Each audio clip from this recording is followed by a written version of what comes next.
Hi guys, welcome back again to my channel. And last time I made a video about Jakarta for the things that you shouldn't miss when visiting Jakarta. So I mentioned there 5 things. So number 1 is the shopping centers or shopping malls. Then you have transportation, you have the tourist spots, then you have the food, and finally you have the CFD or the car free day. So much about Jakarta. Let's go to the east part of Java. For this video, I'm gonna tell you the things that you shouldn't miss when you visit the East Java or the Jawa Timur.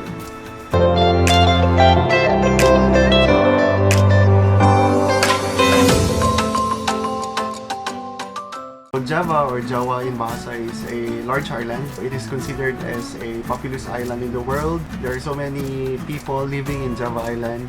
And I've been to some places like Jakarta. By the way, Jakarta is located in Java Island, and also Bandung, Sukabumi. Then you have Yogyakarta, Cirebon, and Semarang. Yeah, Semarang. From Banten to the Jakarta, then to the Jawa Barat, then Jawa Tengah. Then after that, going to the Jawa Timur or the East Java. So in East Java, I went to Surabaya and Malang only. I went to Surabaya because I just want to experience the second largest city in Indonesia. So when I think of Surabaya, it makes me think of Cebu City. So it's just like Jakarta is the counterpart of Metro Manila, and Surabaya is the counterpart of Cebu City. There are so much beauty in East Java, and I think the places I visited in East Java are not enough just to explore the whole province of Jawa Timur or East Java. I believe there are still a lot of many good places in East Java, but of course I cannot do that in one visit. So I just went first to Surabaya and Malang. So these are the things that you shouldn't miss when you want to visit East Java, especially in Surabaya and Malang. So let's just concentrate first in Surabaya. So in Surabaya, you need to go to the malls. You need to try to visit Tunjungan Plaza. This is a large mall in Surabaya. They have also the biggest mall in Surabaya, which is the Pakuwon Mall. When I entered Tunjungan Mall, it's so very huge. It reminds me of the Greenbelt in Metro Manila. Once you entered inside, it has an atrium, and there are so many tenants, there are so many stores, there are familiar stores, and also there are some local stores that can only be found in Indonesia. So I thought they have only one atrium, but when you try to walk a distance, at the end point you still find another atrium. I think I found 3 atriums in Tunjungan Plaza. It's very huge, and once you enter the mall, you need to remember some spots in order for you to go back to your starting point. Because sometimes if you don't remember any landmarks and any spot inside the mall, especially if you are just first time to be in that mall, sometimes you may get lost. It is important to awaken your sense of direction. The mall is so high, they have so many floors. So in Tunjungan, I went to Tongji. I never imagined that Tongji has a store in there, because I thought Tongji is just like a tea that can be found in Alphamart or Indomart.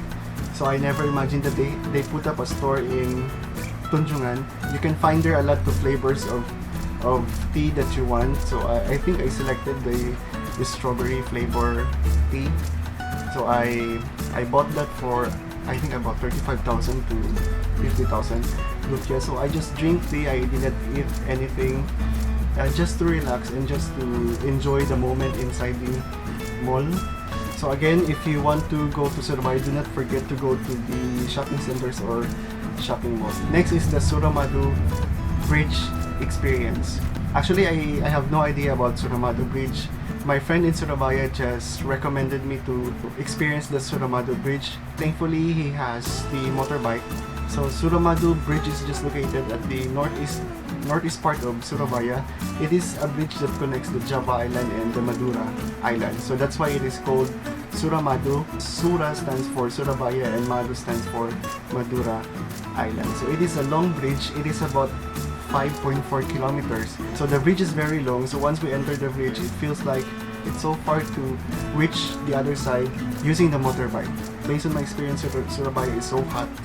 When you try to experience Suramadu, you need to wear jackets. That time I don't have jackets, so I just wear shirts, and my skin turns to brown after that experience. But still, I really enjoy the experience. I don't mind if my skin will turn to brown as long as I experienced the Suramadu Bridge. By the way, that's the first time that I cross a long bridge. Normally in the Philippines, I cannot see a long bridge. We have a longest bridge here in the Philippines in Visayas region. We call it San Juanico Bridge. So again, when you try to visit Surabaya, try to experience Suramadu. And it's better to have motorbike than to have cars, because if you have motorbike, you can really see the whole view while crossing the bridge.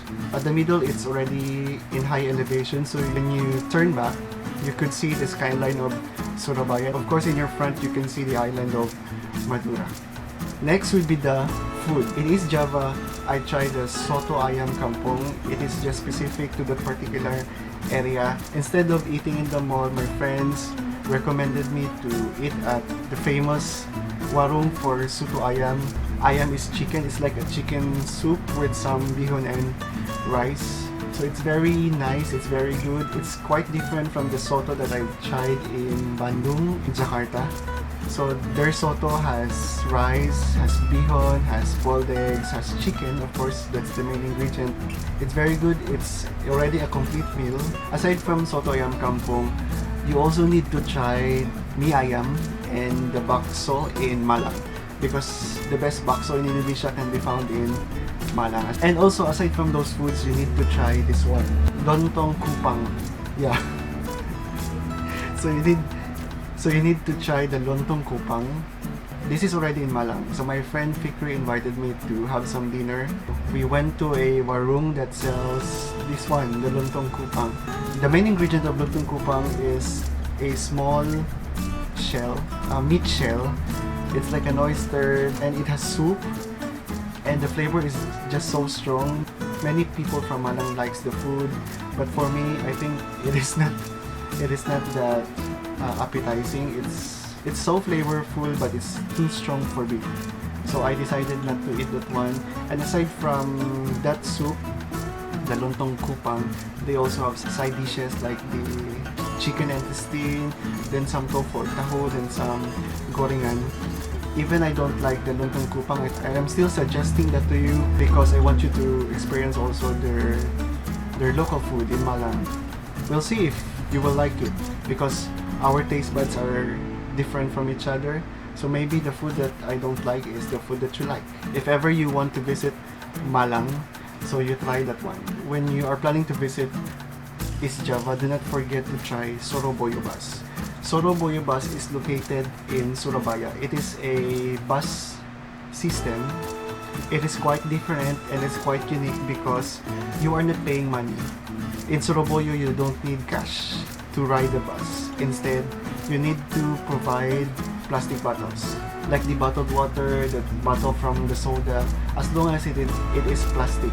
So there's a specific amount of plastic bottles for us to have an equivalent bus ride. But the only problem with Suroboyo Bus is the interval or the frequency, because you need to wait more time before you can have that bus ride. The main goal of that effort is to reduce plastic bottles or is to reduce plastic waste of the city. Aside from it is economical because you don't need to pay money riding the bus, it is also environmental. It is helping our environment just to minimize the waste that was being produced by the people around the city. I commend the officials and politicians of the city of Surabaya for having that kind of effort, because not only it will help the people, but also it can help our environment. And I just hope some cities in the Philippines will adopt that system. Okay guys, so this is the most important, I think the most important experience that you shouldn't miss when you want to go to East Java. You need to visit the Mount Bromo National Park. So I experienced Mount Bromo with the help of Smartway Indonesia Tours. So I'm very thankful for Fikri for having this experience. So it's really a once-in-a-lifetime experience to visit Mount Bromo. There are so many packages when you try to visit Mount Bromo. With the help of Smartway's Indonesia Tours. There's a sunrise tours, some camping in the area. My Mount Bromo experience was so enjoyable, even though that I did not fully experience the sunrise. of Mount Bromo because that time it was so rainy, it was so cloudy, it was so foggy. I had a chance to see the crater of Mount Bromo, even though that it was so difficult to go there because you need to walk for about 1 kilometers or more just to go to the crater. That was my first time to see an actual crater. It is exciting, but at the same time it's like scary. I did not really stay in the crater for a long time, so after reaching the crater I went down directly and I feel so satisfied.